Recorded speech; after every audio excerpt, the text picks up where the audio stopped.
It's our season wrap-up episode. We will talk about the strategy lessons learned from this season, plus the fantasy MVPs of 2021. Ian Kahn of The Athletic joins us next on Beat the Shift.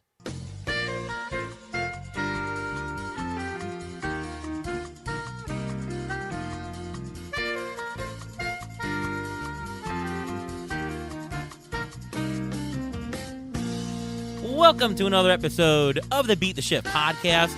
I am your host, Ariel Cohen, and with me as always is Ruvain Guy. How are you, Ruvain?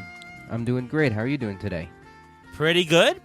End of the season. Are you you tired? You're glad this is over? That you can't wait till next year? What's your attitude right now? A little of everything. I like watching the playoffs, watching how these players do now, because that can be seen as how they're going to do next year a little bit as well. Maybe you'll see something different now. But I am tired, but I do miss setting up the fabs every week. That's something that we'll have to wait until next April to do. Yeah, I felt it on Sunday night when I'm like, wait, I don't have to do anything this week. So it definitely hit me then. But let's bring on our guest. He from The Athletic. He does the Under the Radar podcast there. Fantastic show. Welcome to the show once again, Ian Kahn. How are you, Ian? Hey, guys. How are you? Ruvain, Ariel, pleasure to be with you. Doing great. Doing well. Hey, before we start the show, since it is the end, do you have a most memorable moment of the baseball season proper this year? Just throwing that out there. I was thinking about that, and I think for me, it's going to be the last game of the season for the Yankees. As a Yankee fan, I am a Yankee fan.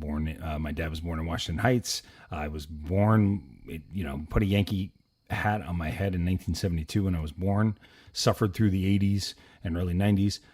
When Aaron Judge got that hit against Andrew Kittredge in the last game to get the Yankees into the playoffs, which unfortunately they could not sustain in Boston, I would have to say, I think, and to combine that, if you want to hear the full story, I told the story on the Under the Radar podcast, so I'm not going to repeat it here. But that hit by Aaron Judge not only got the Yankees into the playoffs, which was amazing, but also was the deciding hit in a year-long dynasty league where it was coming down to average, and it came down to that hit. And so I would have to say that that's my most memorable moment of the baseball season. Oh, wow. Can you imagine if it went the other way, that he gets the hit, Yankees win, but yet you lose the league? Can you imagine that one? Yeah, I can imagine that. Because I can think back to last year when it came down to the final day of the season between you and myself in Tout Wars, and Keegan Aiken did not give me the 5 innings that I needed him to give me to win my second back-to-back championship in Tout Wars. So yes, I felt it then, and so I kind of got the bitter last year, and I got a little bit of the sweet this year. Yeah. Well, positive for you this year. You won AL Labor by a record number of points, so congratulations on that.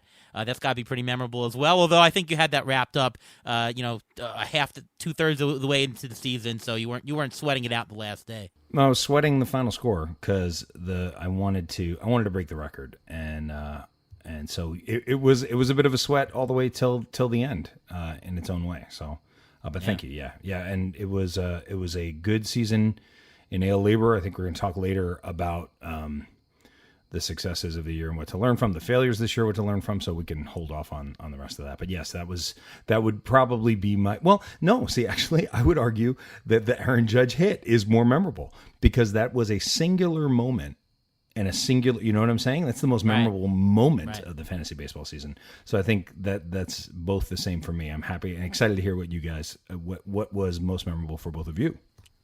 Ruvain? Well, I have a few most memorable moments, and it's basically when I got to some baseball games this year. I got to see Jacob deGrom pitch in 5 of his 10 home starts. I got to see Acuna hit a home run versus the Mets. I got to see the powerful Blue Jays lineup being stifled by Rich Hill, someone who's actually older than me, which is a really good, fun thing. But just getting back at the ballpark and being able to cheer, watching the apple go up, cheering with the crowd, cheering at the same time as a group of people, and that was my most memorable moment, just being there and hearing the roar of the crowd. Yeah, and you know what? I think I was at that same game as you with the Rich Hill start with against the Blue Jays, and that was my most memorable moment. I went with my family. We had a Pete Alonso homer that game. McNeil came with a pinch hit RBI, and I remember just high fiving everybody in the crowd. It was I enjoyed that.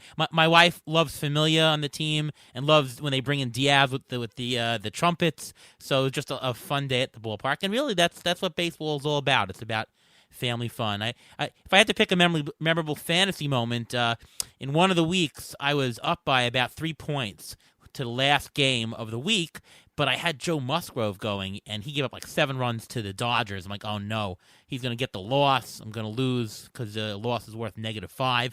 And all of a sudden, down 7, the Dodgers came back. I'm like, oh my goodness.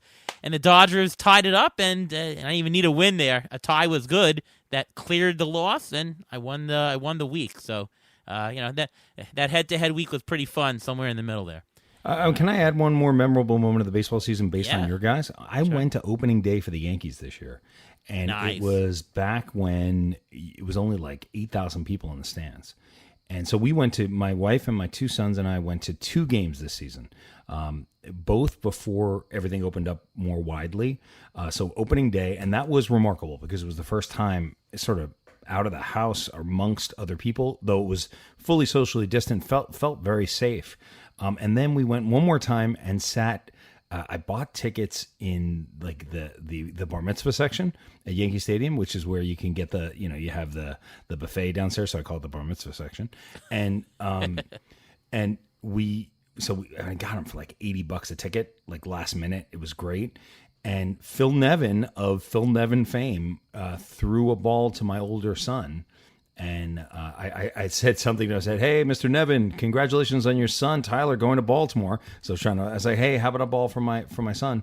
And he threw it to my son. Had his glove, caught the ball, and it was a very sweet moment. And I have a lovely picture that I'm looking at right now on my desk of the 4 of us at that game. So it was really pretty special. Yeah. Did Phil Nevin tell your son to leave the game early also just to get home quick?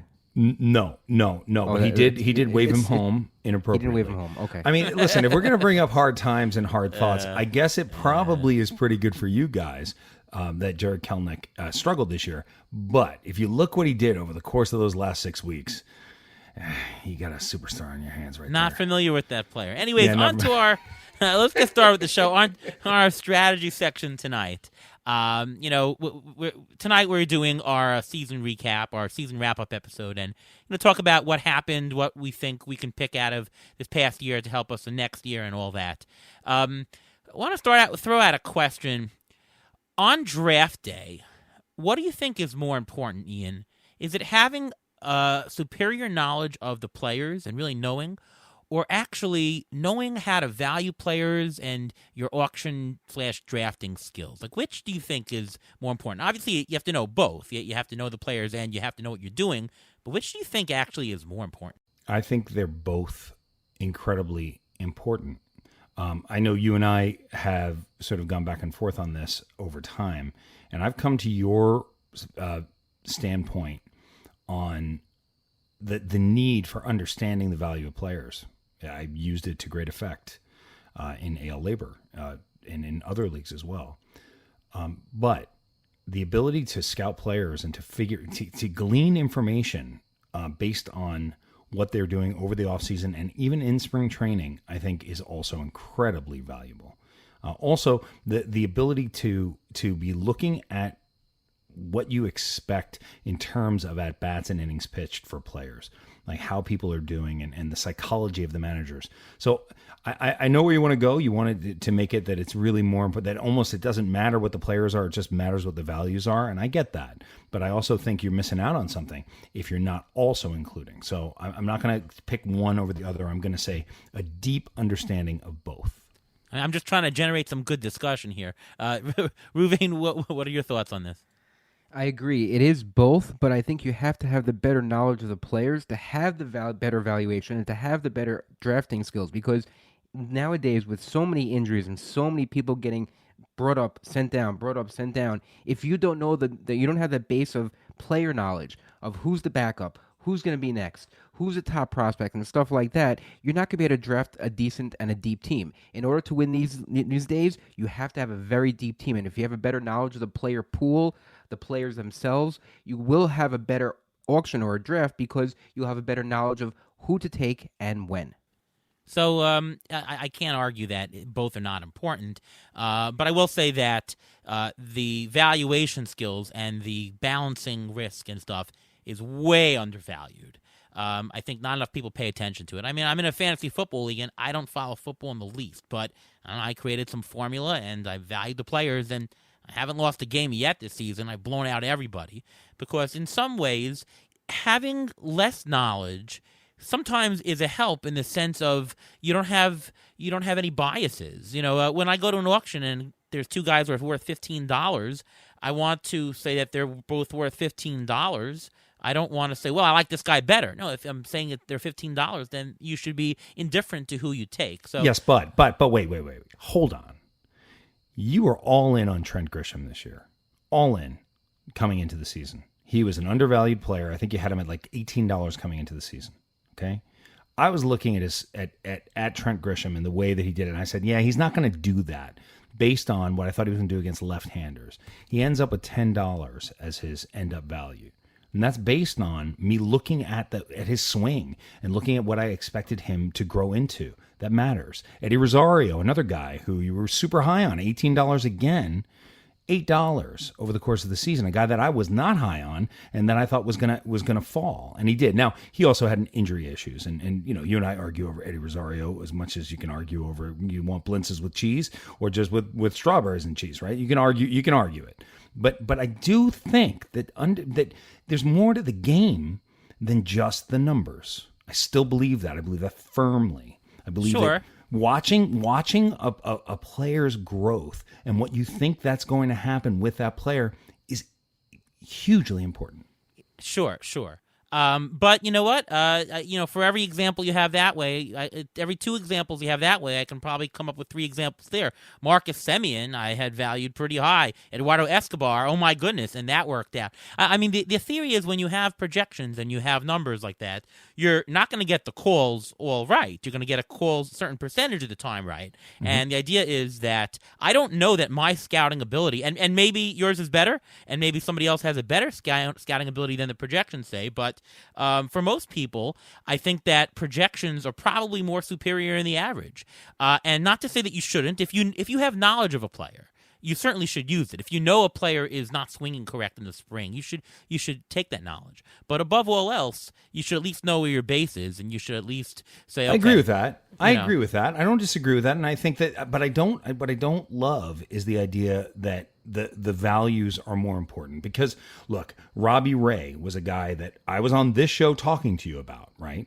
And the projections did not have him for anything close to. Anything. He was a $3 player or a $4 player, but it was the understanding of what he did in spring. People say spring training stats mean nothing. Sometimes they do. Because if you remember, I talked about this on your show, that 26 of 28 pitches in his first start of the spring, he threw for strikes. That signified to me that he had finally found his command. You're not going to find that in the projections. The projections are already taken care of before that. And of course, the hardest thing about projections is the playing time and role. Certainly, I do think, though, that the human eye has a better detection on where the manager's playing in the lineup, which isn't, so you can gain more information, especially on playing time, and I think that wins out. Here's another question for you. Which is more true?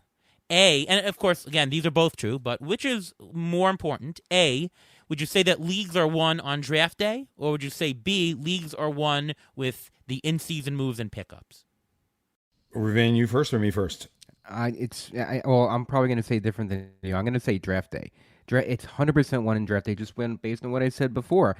Because if you build a deep team, you can sustain injuries and you can still have a good team. If you pick right, if you quote-unquote get lucky sometimes, you can ride the wave. If you pick that correct ace and he didn't get hurt or he didn't bomb out or have a problem with sticky stuff or anything like that, then you picked right and you were able to carry the season based on the draft day alone.